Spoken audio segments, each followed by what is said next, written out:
Ladies and gentlemen, there comes a moment in every life where the tables turn. The very people who once overlooked you will suddenly want your attention. The ones who dismissed your value will come back, realizing too late what they gave up. But hear me, don't take them back. Stop romanticizing the return of someone who couldn't recognize your worth the first time. When they walked away, they made a decision. And so must you. You cried over them, didn't you? You begged for clarity. You replayed every moment, trying to find what you did wrong. But let me tell you this, Challenger, enough, you didn't lose them, they lost you. And when you finally rise, shining in the fullness of your healing and purpose, they'll wish they had stayed. They'll scroll through your life from a distance, peeking into your joy, your growth, your success, and regret will sit heavy on their hearts. But by then, you will have evolved beyond their reach. So don't entertain the apology that only came after your breakthrough. Don't welcome the attention that arrived after your glow up. Some people are seasonal, meant to teach, not to stay. Your value does not decrease based on someone's inability to see it. Let your heart be guarded. Let your boundaries be strong. Your future be brighter than the betrayal of your past. Forgive them, but don't restore their access. Love them from afar, but don't lose your direction. They had their chance. They wasted it. Rejection is a bitter pill to swallow. It wounds. It bruises. It can shake you to your core. Whether it comes from family, friends, lovers, jobs, or opportunities, rejection cuts deep. It whispers lies that echo through your mind. You're not good enough. You're too much. You're not worth the fight.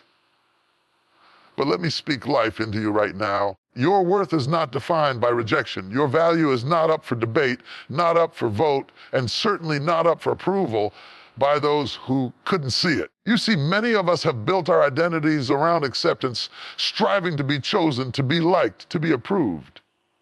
But if we're not careful, we allow others to become the mirror that reflects our value.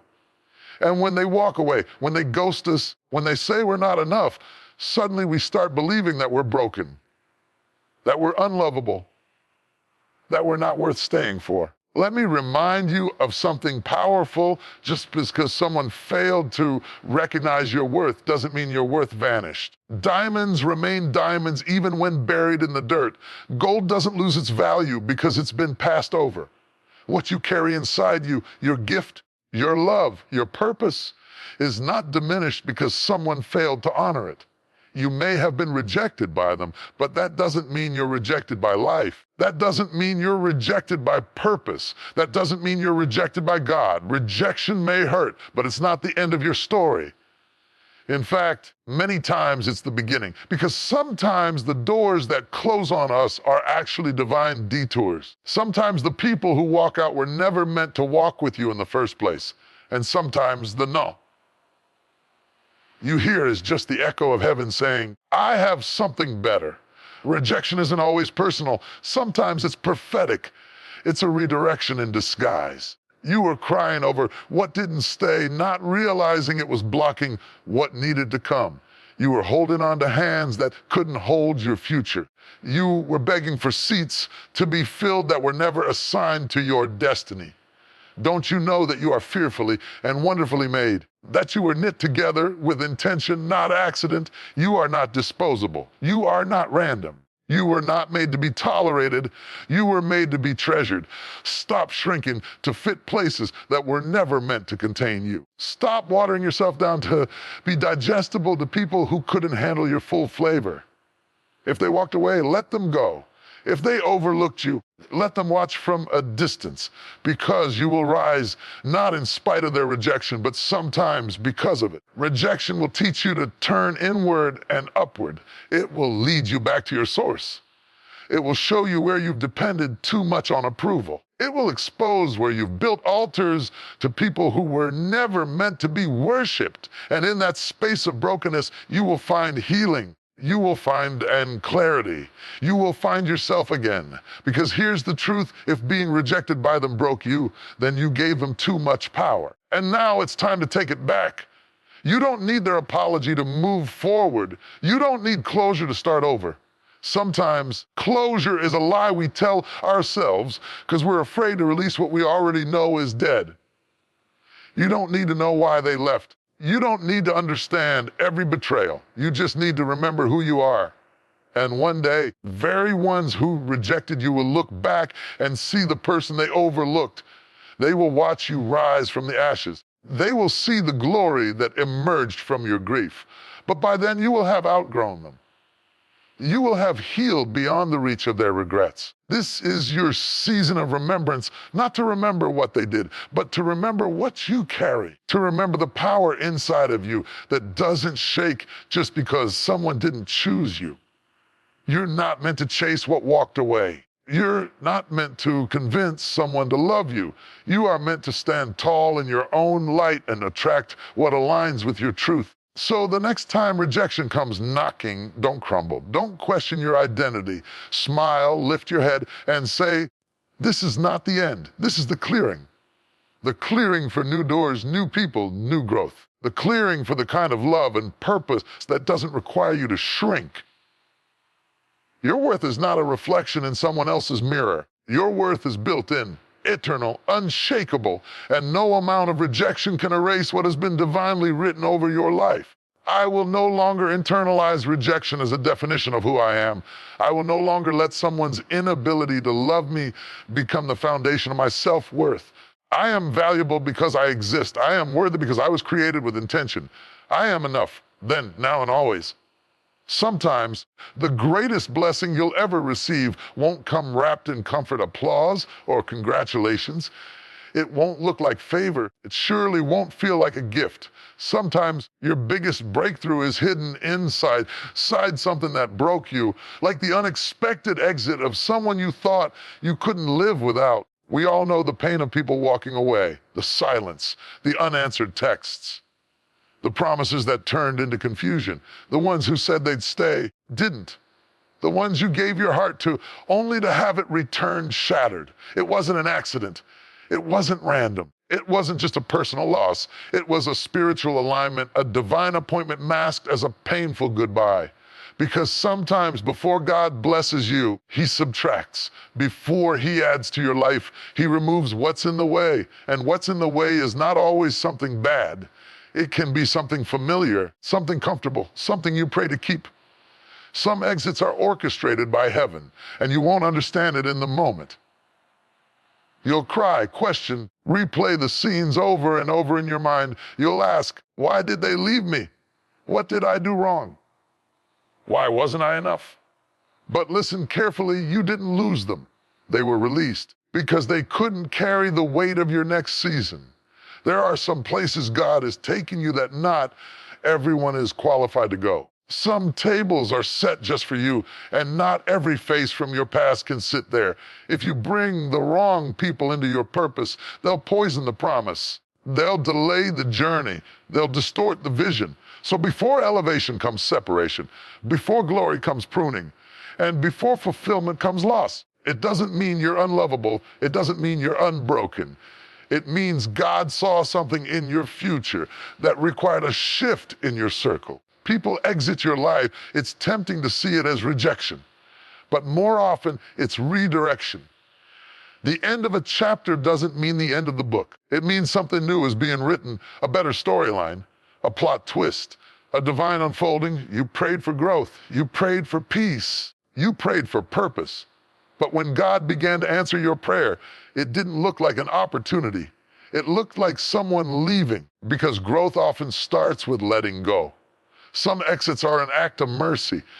You didn't know what they were doing behind your back. You didn't see the jealousy, the gossip, the manipulation, but God did. And He loved you too much to let it go on. So He allowed the distance, the separation, the heartbreak, not to destroy you, but to deliver you. Yes, it hurt. Yes, you didn't see it coming, but you survived it. And not only did you survive, you're wiser now, stronger now, clearer now. Their exit taught you how to depend on God, how to find your voice, how to stand when everything around you felt like it was falling apart. Because let's be honest, had they stayed, you would have stayed the same. You would have kept compromising, kept shrinking, kept waiting for them to see your worth. But now you see it for yourself. You're not begging for love anymore. You're not chasing after approval. You're walking in purpose with your head held high. Their exit forced you to face yourself, to discover your identity apart from who they said you were, to find healing in your own voice, power in your own walk. I challenge joy that doesn't rely on their presence. And when you look back, you'll realize that what you thought was abandonment was actually alignment. What you thought was rejection was really God's redirection. The door that closed saved your destiny. The truth is, God doesn't always explain. He doesn't always send warnings. Sometimes he just removes. And when he removes, he does it for a reason. You may not see the reason now. You may still feel the sting, but one day you'll thank him for unanswered prayers, for divine delays, for detours that didn't make sense at the time, saved you in the end. That's why you can't chase after what God released. You can't go back and try to reopen a door he closed. What walked away is not your assignment anymore. Stop romanticizing what nearly ruined you. Stop trying to resurrect what God buried. When someone shows you they're not meant for your journey, believe them, care enough. Because here's what you need to know: what's coming is better than what left. Your future is not tied to the ones who left. Your identity is not routed in their opinion. Your value is not shaken by their absence. When God allows people to exit, it's not the end. It's a clearing. Care enough, a clearing for better relationships, for deeper purpose, for greater clarity. You are not alone. You're being set up for something bigger than what you lost. So hold your head up. Stop playing the pain. Stop grieving people who don't grieve you. Your worth is not in who stayed or who left. It's in who you're becoming. It's in who God says you are. It's in the divine plan that's unfolding even now beyond what you can see. And when the dust settles, you'll look around and say, care enough. I didn't see it then, but now I know. That exit was my setup. That goodbye was my breakthrough. That ending was my beginning. And you'll no longer mourn what was, because you'll be too busy living what is and stepping boldly into what will be. Care enough. There will a time in your life when the very people who hurt you, doubted you, abandoned you, or betrayed you will return. Not to fix the damage, care enough, but to ease their own guilt. They will bring apologies, carefully crafted words, and maybe even tears. And while your heart may want to listen, while your soul may crave the closure, let me speak this truth into your spirit. Don't let apologies undo your growth. It's not that apologies don't matter. Hey, they do. A sincere apology can be powerful. It can bring healing, restoration, even reconciliation, and care enough. But here's the danger. Not every apology is meant to lead to reentry. Not every, deserves a reset. Care enough. And not every person who returns deserves a seat at the table they once walked away from. You see, growth is painful. Healing is hard. And care enough. You fought battles in silence. You cried yourself to sleep. You questioned your worth. Care, and you learned how to live without people you once thought you couldn't live without. You built strength out of brokenness. Care enough. You picked up the pieces of your heart and built something sacred, a new version of you.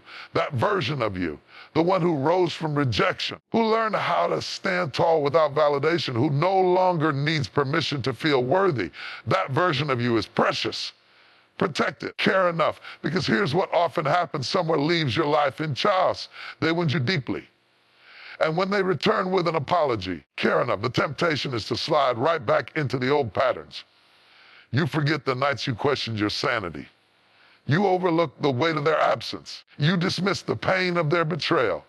And in a moment of vulnerability, you shrink to make room for them again. But understand this, care enough. Not everyone who apologizes has changed. Some people apologize not because they care about your healing, care enough, but because they feel uncomfortable watching you thrive without them. Some come back because their life didn't turn out the way they expected. Care enough, because the people they chose or you failed them.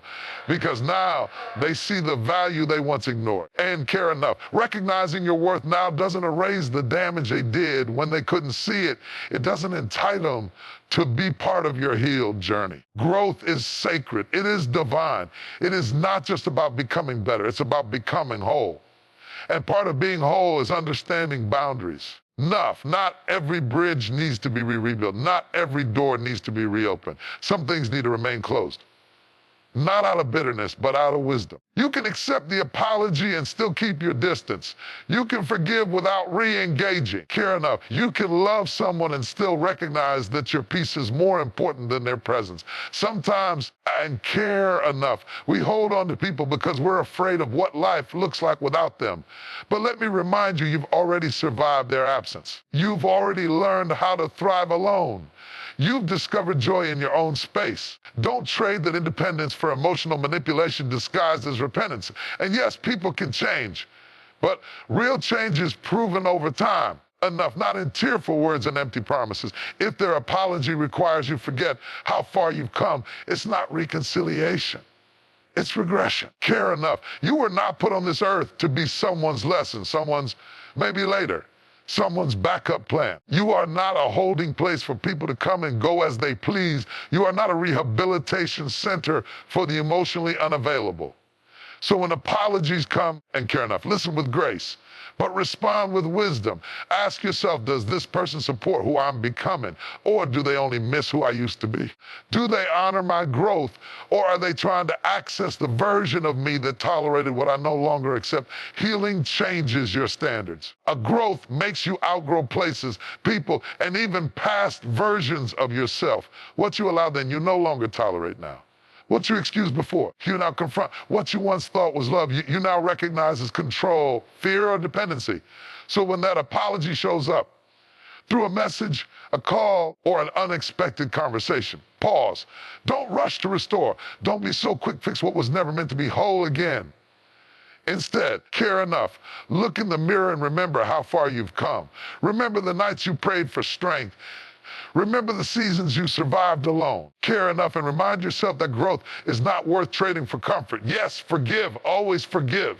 But never forget the lesson. Never forget the version of you that rose up from heartbreak, confusion, and pain. And care enough. Never forget that you don't owe anyone access just because they finally realize your value. Because there's something greater ahead. Enough. Something that matches your healed self. Something that aligns with your calling. Care enough. But you can't reach for what's next if you're always grabbing what's behind. You are no longer who we were when they left. So don't let a few words undo the work of your growth.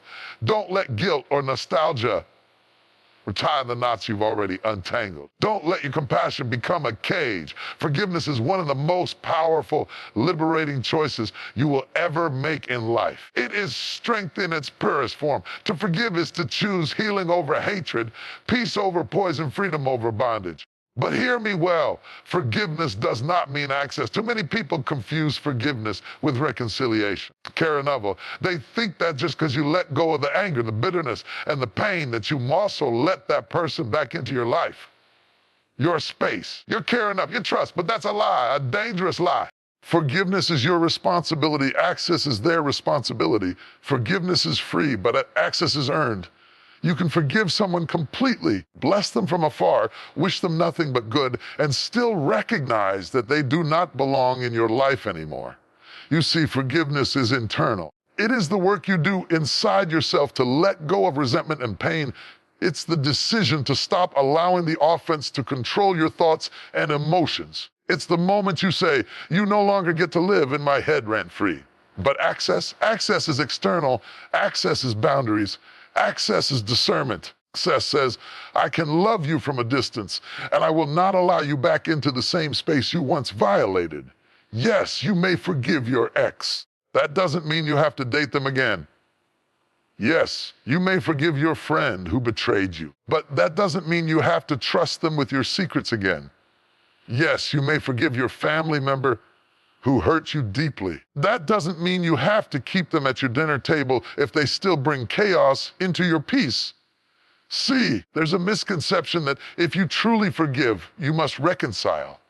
That somehow your healing isn't real unless the relationship is restored. But restoration requires two healed, responsible people. Forgiveness only requires one. If the person you forgave hasn't changed, if they still lie, still manipulate, still wound, still disrespect you, then inviting them back into your life is not an act of grace. It's an act of self-betrayal. You worked too hard to become who you are now.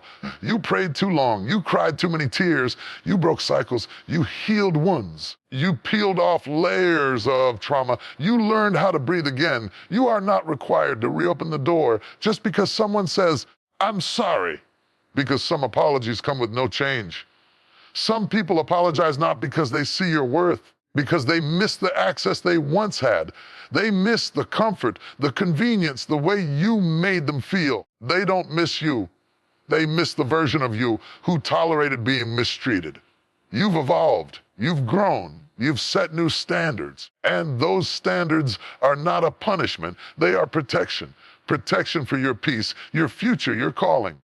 Letting go of the pain doesn't mean you must let go of your discernment.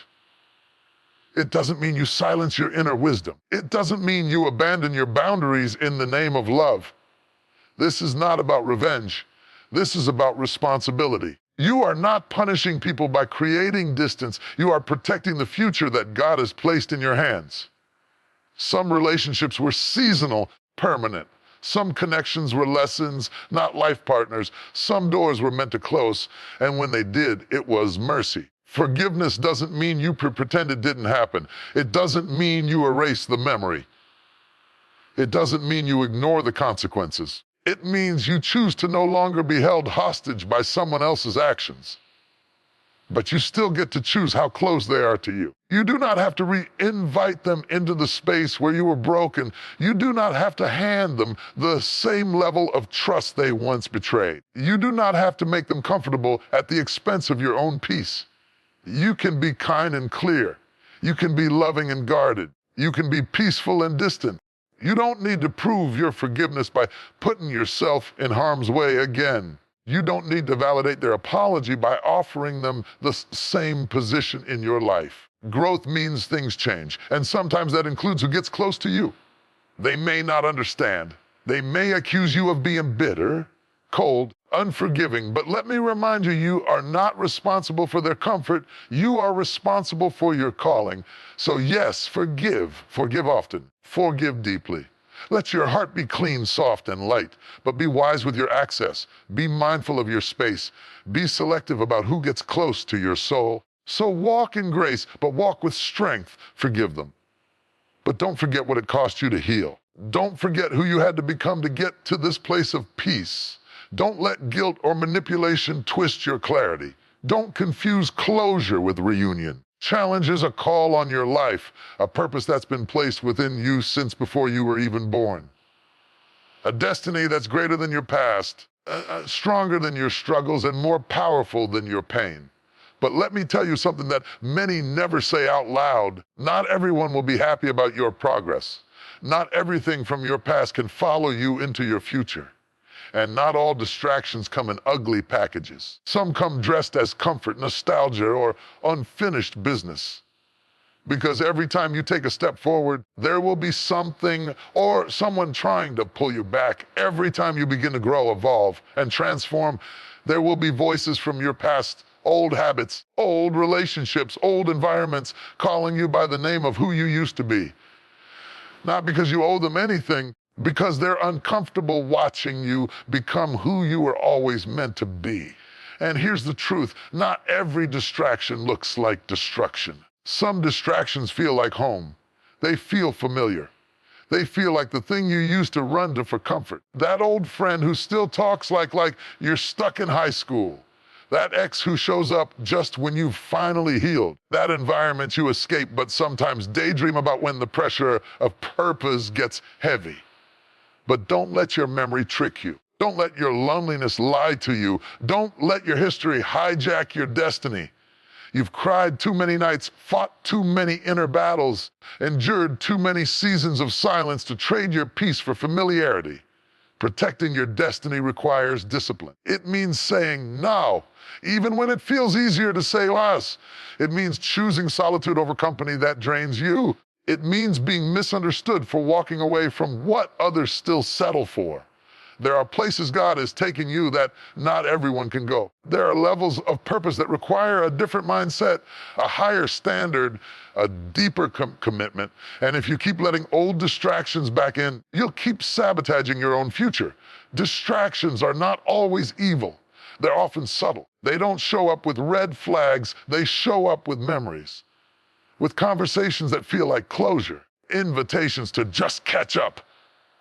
But here's what you need to ask yourself. Does this bring me closer to my purpose, or is it a detour in disguise?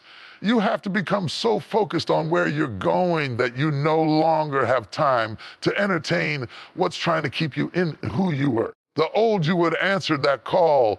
The old you would have responded to that text. The old you would have kept the door cracked for just in case. But the healed you, the maturing you, the growing you, you've got to close the door, lock it, seal it with clarity.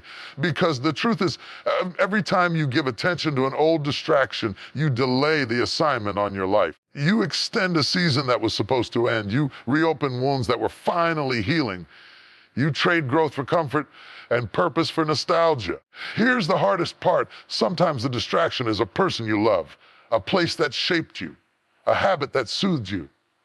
But growth demands honesty. Honesty says, this may have been good to me. It's not good for me anymore. It takes courage to walk away from what no longer aligns with your destiny. You must choose your future over your feelings, your calling over your comfort, your vision over your history. You weren't created to stay stuck in the same cycles.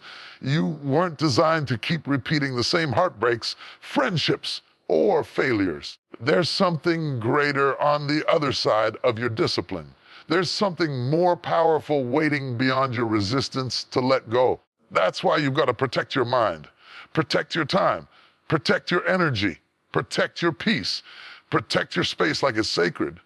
Because it is. The more you protect your purpose, the less access distractions will have to derail you. Don't be surprised when the enemy tries to repackage old distractions with new faces. When familiar pain shows up wearing a different outfit. When the same test appears in a different form. That's why discernment is key. You've got to be so rooted in your identity and purpose that you can spot a distraction even when it's wrapped in a compliment. You're not arrogant. You're aware. You're not distant. You're discerning. You're not heartless. You're healed. And healed people don't return to what broke them.